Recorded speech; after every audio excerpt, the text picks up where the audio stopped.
This is the CBS Evening News. Bob Schieffer reporting.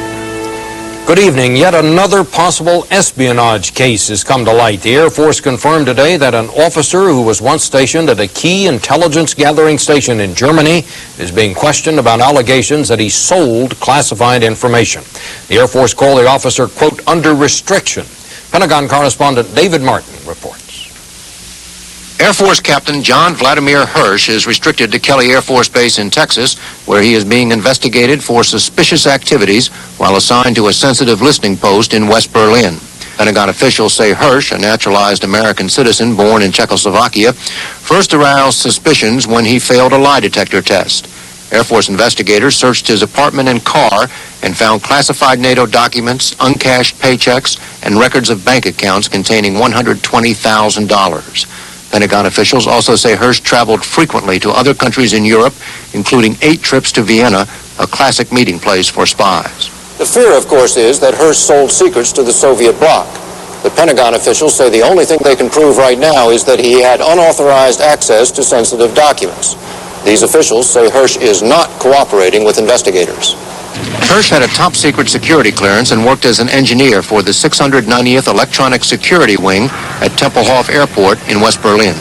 Most likely he would have access to information about the specific workings and capabilities of certainly the radar system and possibly some of the communications intelligence equipment at other locations. A number of American military men have been convicted of spying in recent years, and officials say several others have been quietly discharged for activities which were believed but could not be proved to be espionage. David Martin, CBS News, the Pentagon. Felix Bloch, the U.S. diplomat who's been linked but not charged with espionage, continues to be the most scrutinized stroller in Washington. Today, the National Zoo was where Bloch showed up with the usual dozens of FBI agents, reporters, and photographers in tow. They got their usual exercise as the government again refused to say exactly what Bloch's status is or what it intends to do or not do about his case. In the Middle East, nothing is ever certain, but there were more signs today that at least some progress is being made in diffusing the hostage crisis. Alan Pizzi is in Damascus and has more on that. For Beirut residents, today was just another day of misery. Wounded from last night's shelling filled hospitals, the fortunate cleared up the damage. But there was a new sense of optimism in the Beirut hostage crisis. Algeria has taken a leading role as mediator, and Algerian radio announced that some progress had already been made. The Algerians said they got involved at the request of UN Undersecretary Merrick Goulding, although the U.S. is also believed to have sought Algerian assistance. Goulding met today with Lebanese Christian leader General Michel Aoun. That may be because some of the kidnappers of Western hostages are demanding the release of 4 Iranians abducted by Christian forces in 1982. They're widely believed to be dead. Meanwhile, a Lebanese Christian priest, acting on behalf of Pope John Paul II, met Shiite Muslim leaders to try and help Goulding determine the fate of Marine Lieutenant Colonel William Higgins, whose captors said he had been hanged. Goulding's UN-guarded convoy needed another kind of help to get around some of Beirut's rougher areas. Later in Damascus, the UN man warned of undue optimism in solving the hostage problem. There are no quick fixes in this. No quick fixes at all, no simple solutions. There will be a solution if a lot of different people all push together. Iran's new conciliatory attitude towards the U.S. is seen as a crucial element. A source involved in the negotiations told CBS News Iran had exerted what he called incredible pressure on the kidnappers not to harm one finger of anyone. The source also said the U.S. government was, as he put it, doing a lot more than they are telling. Alan Pizzi, CBS News, Damascus. In line with that, the Sunday Times of London is reporting tomorrow that the new Iranian president, Rafsanjani, sent a secret message to President Bush expressing revulsion at Colonel Higgins' killing and dispatched his brother to Beirut to urge the kidnappers to spare the life of hostage Scipio. The fallout from this latest incident brought new strains to U.S. relations with Israel, of course, since it was an Israeli capture of the man allegedly behind Colonel Higgins' kidnapping that touched off the crisis. Bill Plant now with more on that side of the story. The grumbling over Israel's abduction of Sheikh Obaid began turning angry when this grisly image was flashed from Damascus Monday. Even some friends of Israel began to say out loud that this time it had gone too far. And today I'm not happy that one of our closest and most important allies, Israel, has also struck out alone, freelancing, if you will, apparently in the interest of gaining leverage to win the release of some of its citizens held hostage. Former U.S. Ambassador to Israel, Samuel Lewis, says strains occur because the interests of the two nations may be similar, but they aren't identical. They have to make judgments about their security in that very nasty part of the world, and those judgments here in Washington look different, and they look different to a nation that has worldwide responsibilities. The emotional and strategic ties between the U.S. and Israel may be based on shared democratic values, but this past week is by no means the first time those ties have been severely tested. In 1982, when Israel invaded Lebanon, President Reagan personally intervened with Prime Minister Begin to stop the bombing. And the revelation that Israeli intelligence was using American citizen Jonathan Pollard to spy on the U.S. led to a very rough patch in relations. Good to see you, Senator. Good to see you. Good. So this week, interest groups like the Anti-Defamation League worked Capitol Hill to keep the focus on those who grabbed American hostages in the first place. To be held hostage as a country almost by the Hezbollah or what have you is something that most Americans have real trouble coming to grips with. And by the time the deadline had passed on Joseph Sicipio's death sentence, most of the blame seemed to have shifted away from Israel. Actually, let's give Israel credit. They had the guts to do what our own government won't do, and that's to go after these malicious Shiite Muslims. But Israel did something else as well. It forced the whole hostage issue to the top of the administration's agenda. It takes a crisis to get the U.S. government to mobilize enough resources to begin to address sometimes a very thorny issue, and perhaps this crisis will have that effect. But the issues are thorny indeed. If the hostages are to be freed, Iran will surely demand both promises and money, Iran's own frozen assets, from the U.S. A deal, in other words. But U.S. policy is firm, no deals. Israel can probably help, but a deal isn't likely to come easily or soon. Bill Plant, CBS News, the State Department. And later, we'll examine how George Bush handled the first major crisis of his presidency. And then Bruce Morton will have a report on a women's group that's taking the abortion rights battle to the campaign trail.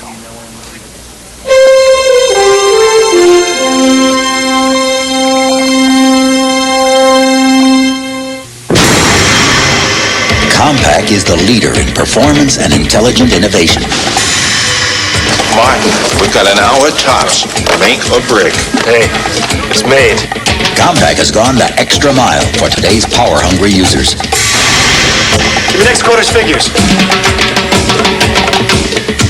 Yes. Compaq has consistently shown engineering excellence. 10 minutes to spare. That's hardly even exciting, Martin. Speak for yourself. Only Red Lobster could create an event this big. Lobster Fest 89. Lobster choices like nowhere else, starting at just $7.95. Get ready to savor sweet rock lobster or luscious Maine lobster. New platters like lobster and crab. Great lobster dishes starting at just $7.95. Kids dinner $1.95. Don't miss Lobster Fest now at Red Lobster. Friday through Sunday, it's our weekend special. Steak and shrimp just $10.95. Some food today can be over-processed by chemicals and machines until it is no longer what it was meant to be. That's why we long for good things from the earth. The taste of Kellogg's Mueslix. Wheat and oats tended with care and washed by the summer rain. Fruit and nuts rich and sweet with ripeness. Savor the taste of what breakfast was meant to be. Kellogg's Mueslix. Congress gave final approval today to a $157 billion bailout of the savings and loan industry. Then the senators and representatives bailed out of Washington for their summer recess. Linda Tyro reports. Good night. It was after midnight when weary members finally closed up shop for the rest of August, leaving behind some major unfinished business. Topping the list, whether to cut the capital gains tax to lower the federal deficit, a move backed by the White House but opposed by Democrats. We'll try to have an alternative that we think is better for middle-income families, fairer to people at the bottom of the economic scale, better for the economy, and certainly better for the deficit. Other issues facing Congress, the continuing probe of corruption at HUD, and in its own House, new ethics legislation and campaign finance reform. The public really is demanding a cleanup of the congressional process and a cleansing of the body, if you will, and I think Congress wants to respond to that. In the House, charges of ethics misconduct have been raised against House Minority Whip Newt Gingrich. In addition, Senator David Durenberger and House members Buzz Lukens, Gus Savage, and Jim Bates will face preliminary investigations. Other unresolved matters, legislation on clean air, child care, and the minimum wage.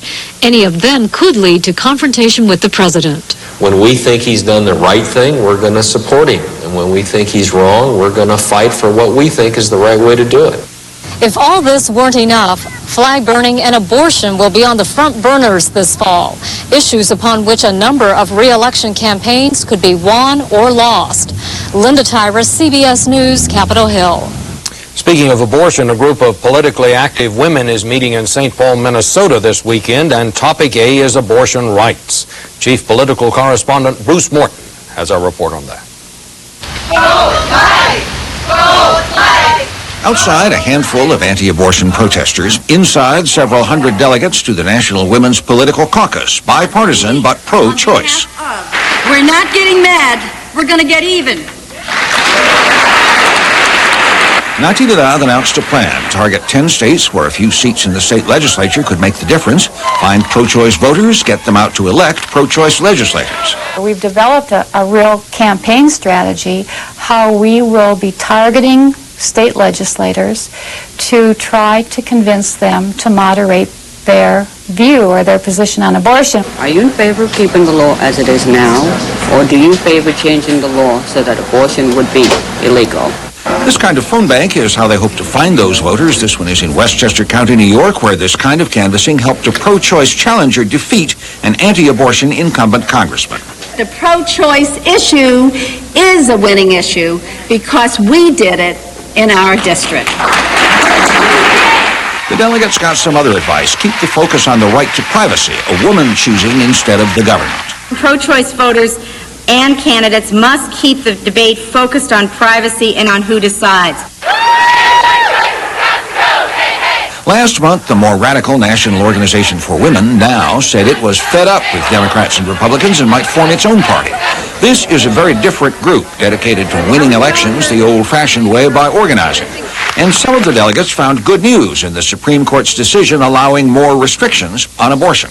People who were complacent about the fact that feeling that abortion was a legal right for women are coming out of the woodwork. They're saying, that's it. Where can I sign up? How can I join? What can I do? The other side has been organizing for years. This was an anti-abortion demonstration today in Granite City, Illinois. Both sides would probably agree on one thing. Abortion will be a major, sometimes the major issue in a lot of state races over the next few years. Bruce Morton, CBS News, St. Paul. Launch crews at the Kennedy Space Center are getting the original space shuttle ready for its first flight in more than 3 years. It's a classified mission, and blastoff is 3 days away. Bruce Hall reports. The final countdown began this morning, but engineers are still swarming over the refurbished Space Shuttle Columbia, trying to overcome nagging pre-launch problems as the clock ticks down to Tuesday's secret military flight. The 5-man crew flew to Kennedy Space Center late today after getting word that Hurricane Dean would no longer threaten the launch. Tonight, all systems aboard Columbia are in a go position. We need to get Columbia flying again, and we're going to have the opportunity to do that. Sources say the shuttle is taking a new advanced spy satellite into orbit, which will keep an eye on Soviet military activities. Reconnaissance satellites provide a stabilizing influence in international relations, reduces suspicions of hostile intentions of each other. Columbia was once the pride of the system, making the first 5 shuttle flights, but today the 10-year-old spacecraft is being called an overweight hangar queen, flying only once in 6 years. Columbia was stripped like an old car to provide spare parts to sister ships Discovery and Atlantis. The trip back to flying status has been slow, requiring more than 250 modifications to modernize the vintage spaceship. Once we started back, we were third in line, and we had to wait to get parts and people. Once we had them, we haven't had any major problems. With a backlog of satellites and scientific experiments waiting to hitch a ride into space, NASA is anxious to get Columbia back into orbit. Getting this orbiter back in service so that we have 3 shuttles flying is certainly an important priority for NASA. Columbia's return to flight will finally mark the end of the recovery period from the Challenger disaster, giving NASA 3 fully operational shuttles, clearing the way for an ambitious launch schedule over the next year. Bruce Hall, CBS News, Kennedy Space Center.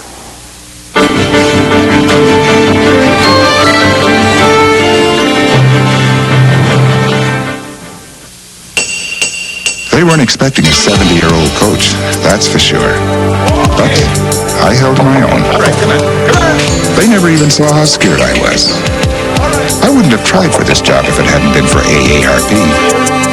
They've got a program that convinces employers that it's smart to hire people like me. I'm not old. People are people. Some of us have just had a little more practice. That's all. AARP, making a difference. This business may seem easy, but try doing this with minor arthritis pain. For years I took aspirin, but now there's Advil. It gives me hours of relief, yet it's gentler to my stomach than aspirin. Advil, advanced medicine for pain. You get a little irregular when you travel? I do too. Strange food, strange places, stress. It all adds up. So what should I do? Fly an airplane with a harsh chemical laxative ticking away inside me? Then I found a simple solution. Daily fiber therapy with Metamucil. Metamucil is fiber, soluble fiber, so it gives my body the extra fiber it needs to prevent irregularity, safely and naturally. With Metamucil, I got regular and stayed that way. It made such a difference now I take it every day, even when I'm back in my own hometown. Daily fiber therapy with Metamucil, and you could stay regular for the rest of your life. And now new Metamucil packables, fiber therapy that's easy to take along. As happens to all presidents eventually, George Bush was confronted this week with events over which he had no control. For the first time, the new administration came face to face with a hostage situation that had plagued first Jimmy Carter, later Ronald Reagan. From our Washington notebook tonight, how the new president dealt with an old dilemma, Americans being held against their will in the Middle East. There are unconfirmed reports that Colonel Higgins has indeed been executed. That I think it's appropriate that I go back to Washington. So began President Bush's initiation into the delicate art of hostage diplomacy. With Colonel Higgins apparently dead and Joseph Scipio's life threatened, the president started applying what pressures he could and faced up to the limitations of his office. Somehow there has got to be a return to decency and honor, even in matters of this nature. Once back in Washington, the president and his advisors played it close to the vest. Little was said in public, but behind the scenes, the crisis dominated White House discussion. Since there are no direct lines of communication between Iran and Washington, what pressure that could be applied had to be transmitted through diplomats in other countries. And there was no doubt the president held Iran responsible. We've sent a message to everyone by saying that there can be no excuse for the killing of hostages. Except for the carefully scripted State Department announcements, only the president spoke for the country. It's very important for us to convey a sense of national resolve in this kind of a situation. On the Hill, the outrage boiled over. Those guilty deserve to pay with their own lives. Enough is enough. Certainly we possess the capability to retaliate militarily. All of the talk has resulted in nothing but torture, in blood, and in death. It's gonna take a lot of rivers to wash these rivers away. By Tuesday night, the president tried to dispel the air of crisis by going on with a barbecue for congressional leaders. But even though there are complicated times, I think an evening like this of just plain relaxation with friends is very, very significant and very important. While no one would officially confirm it, by midweek, part of what the administration had been doing secretly began to leak. American military units had been moved within striking distance of Lebanon. Are you planning any kind of military action? They're prudently planning. Like, that's all I got to say about it. On Thursday, the payoff. The captors of Joseph Sicipio suspended the death sentence, and Iran's new president offered to help resolve the crisis. I'm pleased about that. The Senate Intelligence Committee, in the past so critical of administration hostage decisions, emerged from a briefing with praise for this president. He's called us in while he's still making the decision, and that's so important. We're able once again to begin to speak to the rest of the world with a single voice, and that greatly magnifies our influence. As for what happens next in Washington, in spite of the congressional praise for the administration, expect key senators to push now for new programs to increase our intelligence capability in the region. Armed Services Committee Chairman Sam Nunn spoke for many at the Capitol this week when he told CBS News there are any number of options that could be put at the president's disposal if only we had more information about what's happening in the region. A lot of the time these days, we just don't know.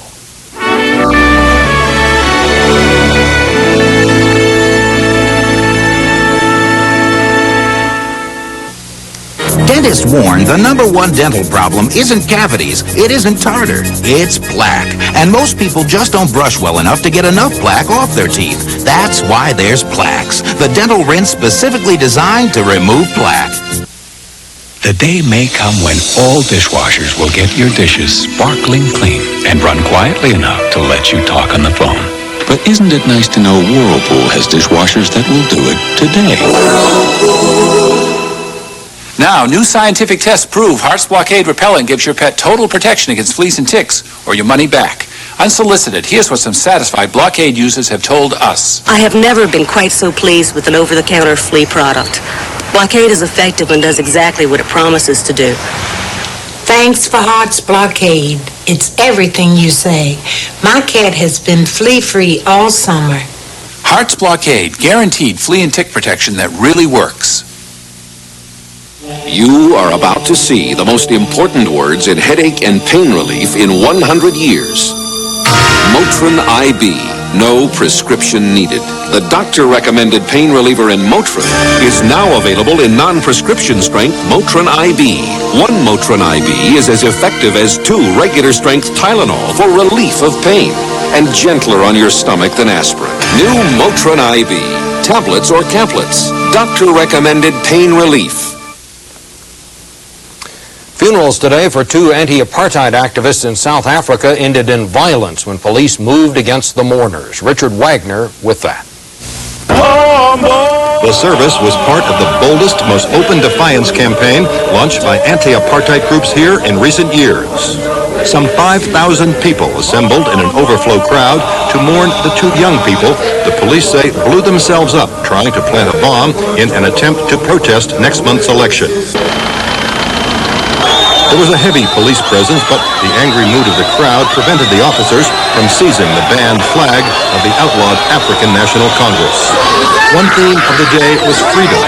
Freedom for the black and mixed-race people of South Africa.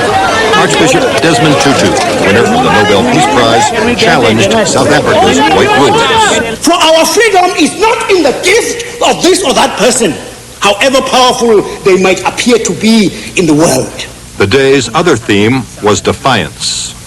We shall not submit. We shall fight back. After the burial, the police took action, disrupting a traditional post-funeral meal in a Catholic church attended by about 500 people. Gas was used to break up the gathering. They threw these tear gas canisters through the windows into the hall. There were few arrests and no serious injuries here today, but there was an abundance of defiance.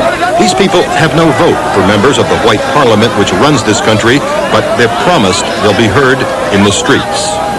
Richard Wagner, CBS News, Cape Town.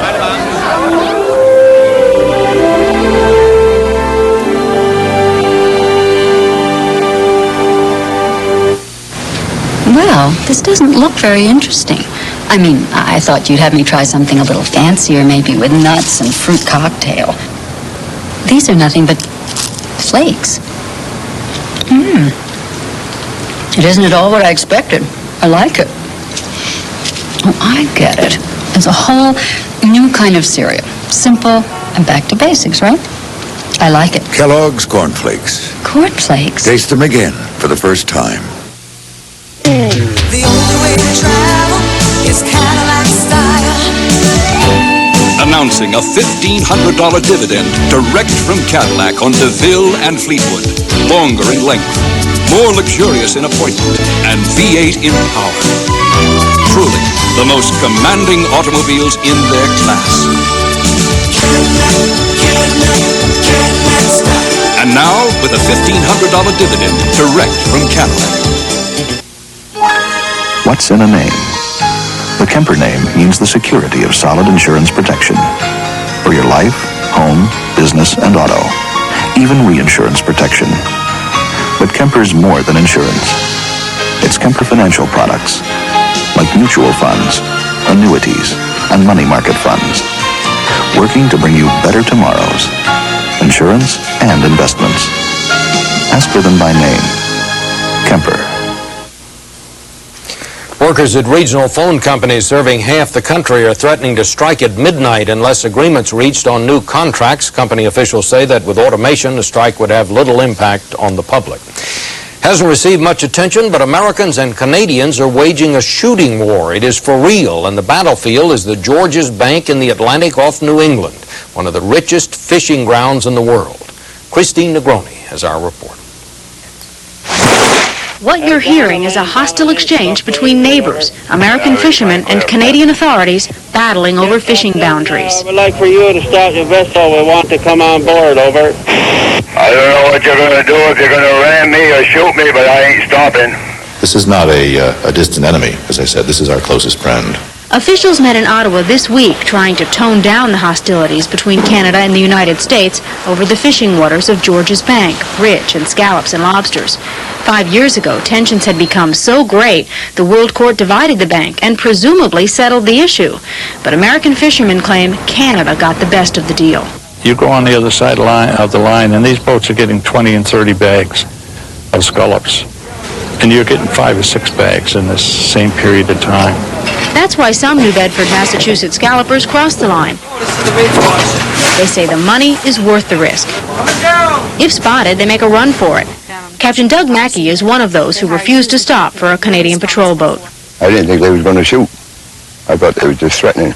American fishermen are making the decision to run for it because the alternative, surrendering to Canadian authorities, could cost them their boat, their catch, and hundreds of thousands of dollars in fines. There's too much at stake.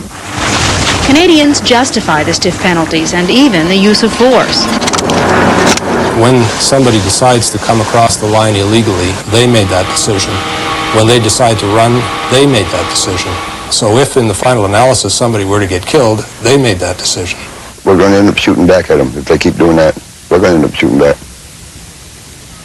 No, that's where it's going to end up. Somebody's going to get really hurt. It could have happened 10 days ago when yet another American scalloper was chased by Canadian authorities. The Canadians dropped off but charged the captain with poaching and obstruction of justice. It's the latest incident in this border war, but it is not likely to be the last. Christine Negroni, CBS News, New Bedford, Massachusetts. And that's the news. Connie Chung will be here tomorrow. Later tonight, don't forget to watch West 57. I'm Bob Schieffer, CBS News in New York. Good night.